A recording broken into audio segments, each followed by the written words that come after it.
মর্মান্তিক পথ দুর্ঘটনা, সরকারি বাসের ধাক্কায় প্রাণ গেল এক বাইক আরোহীর। এখনো পর্যন্ত মৃতের নাম পরিচয় জানা সম্ভব হয়নি। এদিকে এই ঘটনার পরেই চাচল আশাপুর রাজ্য সড়ক অবরোধ করে বিক্ষোভ দেখায় স্থানীয়রা।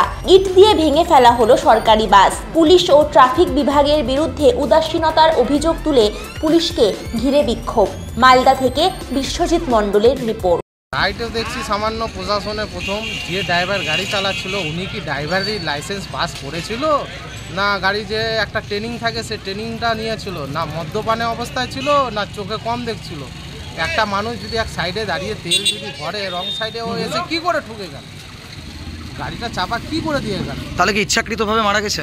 আমার তো মনে হচ্ছে এটা সম্পূর্ণ দায়ী হলো ড্রাইভার, ইচ্ছাকৃত করেই মারা হলো। কারণ এর আগেও 2-3টা অ্যাক্সিডেন্ট এরকম হয়েছে, এর আগে ওখানে সেম জায়গায়, এখানটাও হয়েছে এরকম। একজনের বয়স্ক লোক বাস স্টেট উঠতে গিয়ে ওনারও পা একটা চলে গেছে। এই করে করে যদি করে দিনের পর দিন যদি এরকম করে তো পাবলিকরা কি হ্যারাসমেন্ট হচ্ছে। ট্রাফিক ব্যবস্থা কেমন? ট্রাফিক ব্যবস্থা একদমই নিরায়, বলা অচল, দুটোই সেভিক দিয়ে দেয়।